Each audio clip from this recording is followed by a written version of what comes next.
हम अपने उस्ताद मोहतरम और एक्स गवर्नर पंजाब और general secretary Pakistan Peoples Party साबका अटॉर्नी जनरल ऑफ पाकिस्तान के ऑफिस में मौजूद हैं।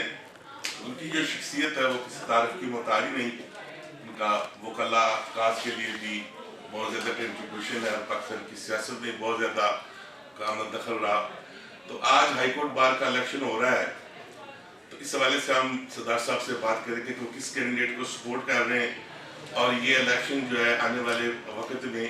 बार की बेहतरी के लिए कितना अहम है, और ये कैंडिडेट जो राना साहब को सपोर्ट कर रहे हैं, इसको सपोर्ट करना क्यों इतना ज़रूरी है? देखिए, सबसे पहले तो मैं समझता हूँ कि जो मुल्की हालात हैं, इसमें जो आपका एक सियासी अमल है उसके लिए, उसकी रवा रहने के लिए एक बहुत ही शाइस्तगी के अंसर को आपने जो है लेके चलना होगा। अब आप हमारा अभी देखें ज़रा, जिस तरह से हमारा इलेक्शन हो रहा है, दोनों या तीनों बहुत सारे ही अपने उम्मीदवारान और उनके हिमायत करने वाले जो वकला हैं, वो सभी किस तरह खुश असलूबी से, किस तरह प्यार मोहब्बत से एक दूसरे के साथ मिल रहे हैं। वोट भी अपना हर कोई मांग रहा है, लेकिन वहाँ कोई शोर शराबा नहीं है, कोई ऐसा दंगा फसाद नहीं हो रहा है, किसी पर दुश्मन दराजी नहीं हो रही, कोई चोर डाकू नहीं कह रहा है किसी को। तो ये मैं समझता हूँ कि काश कि हमारे ऊपर वाले जो सियासत है, कौमी सियासत में भी ऐसा ही खुशगवार माहौल होना चाहिए। और फिर देखें, जो जीतता है वो इंतकाल इक़्तिदार बिला किसी हुज्जत के बिला हीरो हुज्जत के इंतकाल इक़्तिदार भी उसी दिन हो रही होती है। और मैं अभी हंस के कह रहा था मकसूद बुटर को कि ये तुम्हारी शाही का आखिरी दिन है या आखिरी लम्हात है, 5 बजे तक है तुम्हारी शाही। तो हंसते हंसते बाहर के गुजरा, जो मेरे जो दूसरी कैंप था, मुखालिफ थे, उनसे भी हम मिले, उसी तरह बगलगीर होकर मिले हैं, या कोरोना की वजह से थोड़ा सा एहतनाब करना पड़े। मगर हमने कभी अपना वकला बरदरी ने, वकला तंजीमों ने, जब से पाकिस्तान बना है, ऐसे ही माहौल हमारा इलेक्शंस में होता है। तो मैं आज बायोमेट्रिक भी हमारा हुआ है इलेक्शंस में, आराम से मैंने जो है दिया, वहाँ अपना शनाख्ती कार्ड भी दिखाया और अपना जो है बाहर का कार्ड भी दिखाया। उस पर मुझे जो है वो उन्होंने बूथ पर भी ले गए, और उस बूथ पर जो है उन्होंने मेरा जो है दायां अंगूठा और फिर बाईं उंगली जो है वो लगवाई, और उस पर मेरा जो है वो छोटे से जो कैमरा उसमें आता है, उसमें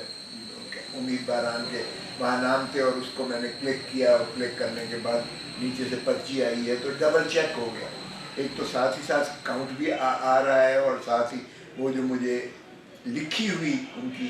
नीचे आई, वो भी मैंने अपना तकाबल कराया कि जिन्हीं को मैंने वोट दिया है उन्हीं के नाम पर वो जो है पर्ची मुझे जो मिली है, और उस पर जो है मोहर लगा के प्रिजाइडिंग ऑफिसर की हमने बख्श डाली।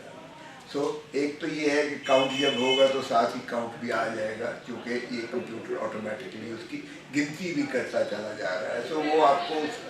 अजियत से, उस इंतज़ार से भी बचना पड़ेगा। और फिर अगर किसी को फिर भी शायबा है तो फिर वो काउंट भी करवा सकता है, क्योंकि वो पर्ची जो है उस बक्से में गई है, उससे भी काउंट होके काउंटर चेक हो जाएगा। तो मैं समझता हूँ कि ये हमारे यहाँ अगर हम इसको कोशिश यूबी से कर सकते हैं, तो क्यों कर कौमी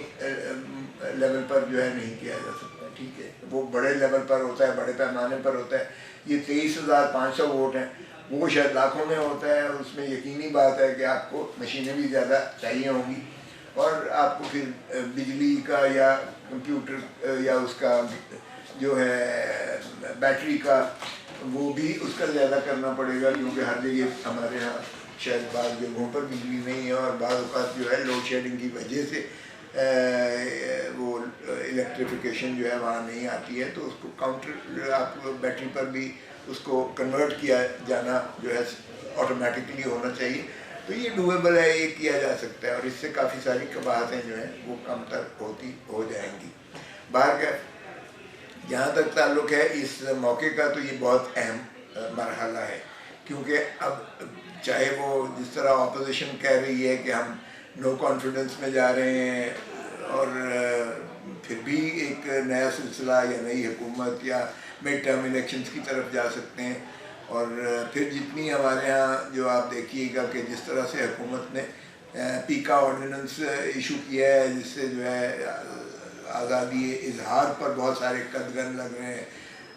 رائے پر بہت ساری قدغنیں ہیں، پبلک جو ہمارے پریس میڈیا ہے، میڈیا پرسنل، ان پر بہت زیادہ جو ہے وہ پابندیاں لگائی جا رہی ہیں، ان کو پابند حاصل کیا جا رہا ہے، ان کی آواز روکی جا رہی ہے، ایک ڈائسنٹ کو اور اختلاف رائے کو جو ہے دبایا جا رہا ہے. تو یہ میں سمجھتا ہوں کہ یہ پاکستان کی جو فکری جو تشخص ہے اس کو مجروح